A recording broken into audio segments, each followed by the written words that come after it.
Se escucha en todo el mundo en Real Audio a través de www.americastereo.com. Los personajes que generan noticia de interés general son nuestros invitados en Buenos Días América. Los protagonistas. 7:46. Recibimos inmediatamente en esta mesa informativa a nuestro invitado. Se trata del doctor Gustavo Larrea. Él es líder del movimiento político Democracia Sí, a quien le damos la más cordial bienvenida. Gracias por aceptar esta invitación, doctor. Buenos días. Buenos días, un gusto estar en Radio América. Doctor, le hemos invitado para analizar el escenario político con miras precisamente a las elecciones de 2021 presidenciales y de asambleístas. Quiero empezar preguntándole si el movimiento que usted lidera va a sacar candidato presidencial o va con alianzas o apoyo a alguna candidatura, por favor. Muy buenos días.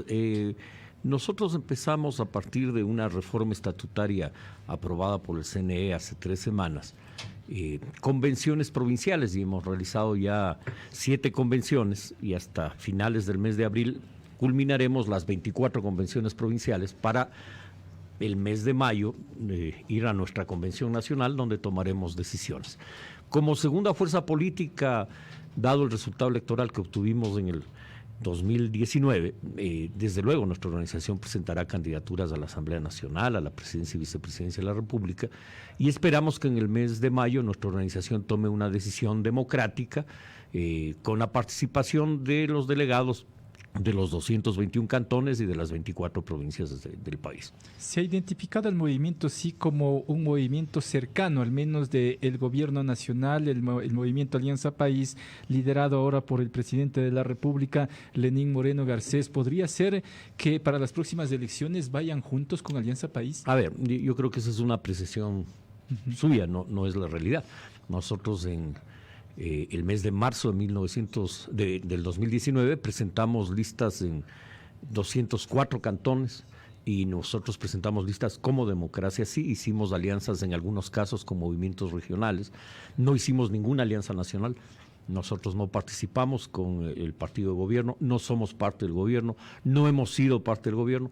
Hemos coincidido, sí, en la consulta popular del 4 de febrero del 2018, consulta que en algunas preguntas incluso nuestra organización propuso. Me refiero concretamente al tema de la no reelección indefinida, me refiero al tema de acabar con la ley de plusvalía que tanto daño hizo al empleo en el país y a la industria de la construcción. Me refiero a la ley, al tema constitucional, al tema ambiental, de prohibir la minería en fuentes de agua, parques nacionales y áreas de reserva. Es decir, ahí Democracia Sí tuvo una participación muy activa, igual que tuvimos en la elección del año pasado, y la hemos tenido de manera independiente. Hemos sido críticos con el gobierno en algunos temas y hemos apoyado cosas que consideramos positivas, pero nosotros no somos parte del gobierno. Los analistas políticos o ciertos analistas políticos, doctor Larrea, consideran que la derecha estaría en desventaja y también el tema de una unidad nacional podría dar ventaja a alguien que está en el debate público y que todavía podría ser candidato, aparentemente me refiero a Rafael Correa. Doctor, ¿cómo lo analiza usted? No creo que sea así, yo creo que la situación del expresidente es crítica, está atravesando 2 procesos penales, uno por el caso Balda y el otro por el tema de Arroz Verde, y en esos casos está realmente complicado jurídicamente. Por otro lado, la Constitución de la República tuvo una reforma, no hay reelección indefinida, por lo tanto para presidente, creo que es simplemente una especulación. Es decir, entonces usted no lo ve de candidato a Rafael Correa, no. Pero podría ser que un candidato de él sin duda dura lucha. Sin duda tendrán candidato. No creo que sea así, yo creo que la realidad electoral del país no es esa. Si nosotros vemos la elección de marzo del año pasado, que estamos a menos de un año, en 22 días tendremos un año de la última elección. El promedio electoral de ellos nos llega a nivel nacional al 7%. Se habla de un 20% de voto duro que tiene Rafael Correa. Yo creo que vivimos de cuentos y fantasmas, no lo veo así. Yo creo que es una fuerza que tiene tuvo ya un resultado electoral el año pasado que bordea el 7%, eventualmente puede tener algo más, algo menos, pero no creo que sea Yo creo que en el país se inventan fantasmas y creo que ese es un fantasma. Pero no hay que mirarlo por encima del hombro. No, doctor. no, pero sí, lo que pasa es que hay una realidad política. Si tampoco uno puede hacer un análisis fuera de los hechos. Y tenemos un grupo vinculado a problemas graves de corrupción, procesado penalmente, no creo que sea su mejor momento. Esos casos de corrupción que se ventilan en contra de Rafael Correa y otros exfuncionarios, como que le da ese respiro para calificarse como perseguido político, y eso como que también cambia el escenario, doctor. A ver, yo creo que aquí la Fiscalía General del Estado ha actuado a base de una serie de pericias, de una serie de testimonios, y creo que esos testimonios de esas pericias lo que van haciendo es demostrando que en el gobierno anterior hubo un grupo dedicado a llevarse los fondos públicos, y eso es un hecho, no es un tema de especulación ni de persecución.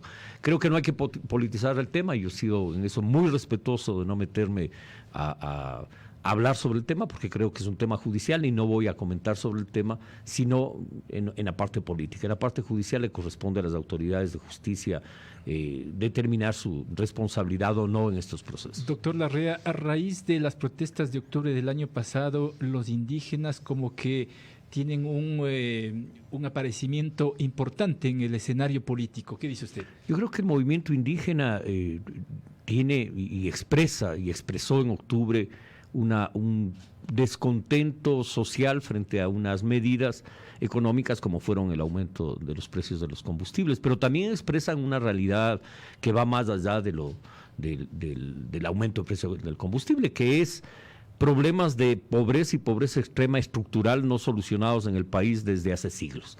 Acordémonos, y lo recuerdo a la ciudadanía, en el año 1932 se lanza la Ley de Comunas. La Ley de Comunas no ha tenido ninguna reforma hasta el día de hoy.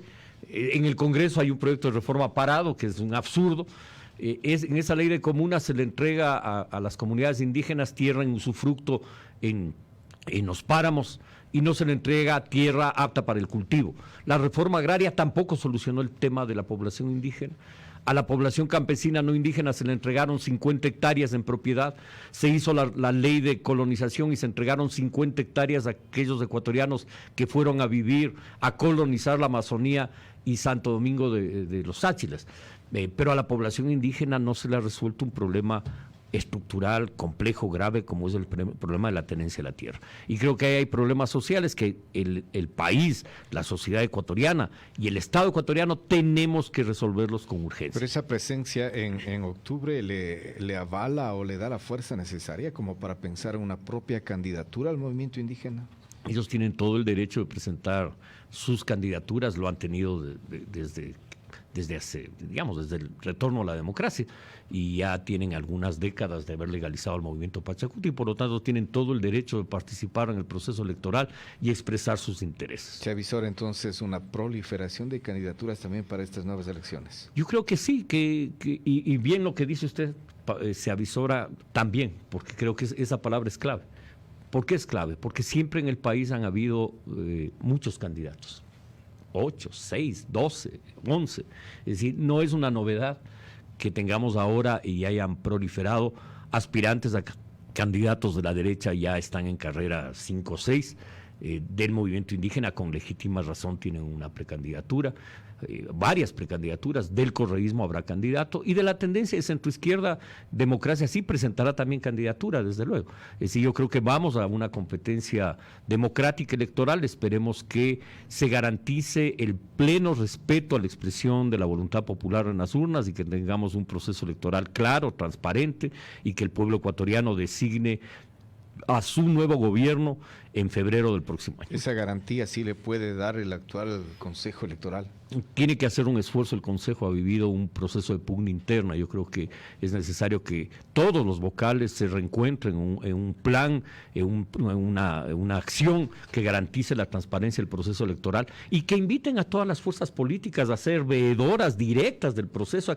No debe haber nada que esconder, por lo tanto, creo que hay que exigir transparencia y más transparencia para que todos los ciudadanos tengamos tengamos confianza en que la voluntad popular se expresará en las urnas el próximo año. Las últimas reformas electorales al Código de la Democracia le dan esa solidez al próximo proceso electoral. Yo Doctor, creo que hay algunos avances, pero no creo que sea suficiente. Creo que vamos a tener que ir más adelante a una reforma más profunda que garantice, por ejemplo, la representación de las fuerzas más votadas con vocales en el Consejo Nacional Electoral.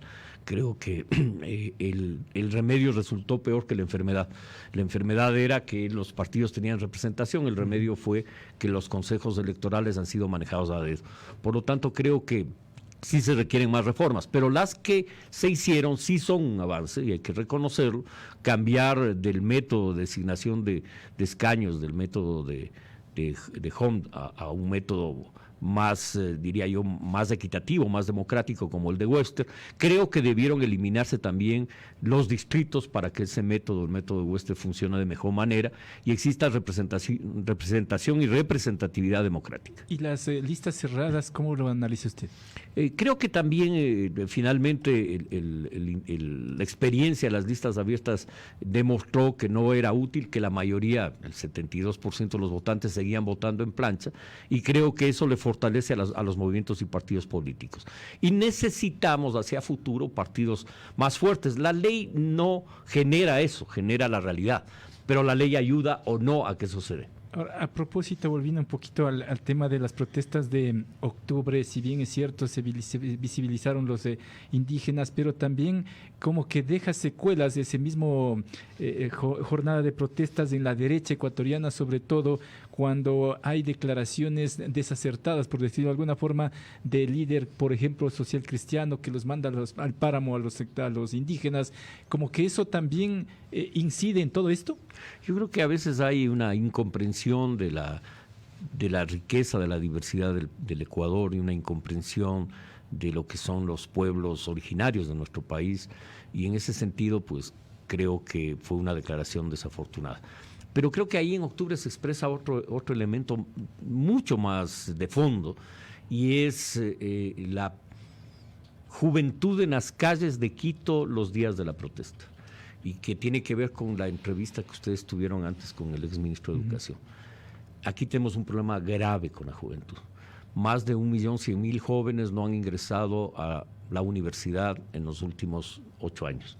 Tenemos un bachillerato unificado que no le capacita a los jóvenes en carreras técnicas, en oficios como antes, como lo hacía el bachillerato diversificado y técnico. Y en este sentido tenemos cientos de miles de jóvenes sin empleo y sin oficio. Yo creo que es necesaria una reforma urgente de la Ley de Educación Media, de la Ley Orgánica Intercultural, igual que de la LOES, de la Ley Orgánica de Educación Superior, que permita que la juventud tenga acceso a educación técnica en los colegios, que tenga acceso a la educación universitaria. La juventud tiene todo el derecho de estar molesta, familias enteras que han perdido la esperanza en el futuro del país por la crisis del sistema educativo, que no es menor. Hoy escuché, y con agrado, de que se van a abrir en el transcurso del año 1.000 escuelas en las zonas rurales. Me parece muy bien, porque tenemos decenas de miles de niños que no pudieron ingresar a las escuelas, que tenemos ahora analfabetismo entre los niños que están entre 6 y 14 años de edad, y creo que el país requiere recuperar el tiempo perdido en el tema educativo. El tema educativo fue otra de las explosiones de octubre que debe ser atendida con urgencia. Con eso me quedo, mi estimado doctor. Le agradezco mucho por estar aquí. Muchísimas gracias, un buen día. El doctor Gustavo Larrea, líder del Movimiento Democracia Sí, 8 en punto de la mañana, nuestro editorial. Exactitud en América. La hora en punto. Son las 8 de la mañana. Enseguida, el editorial del día, a cargo del presidente ejecutivo de la cadena Radial América, doctor Galo Enríquez y Enríquez. Buenos días, Ecuador. Buenos días a todos nuestros amigos que hacen el favor de escuchar América Estéreo en esta ciudad.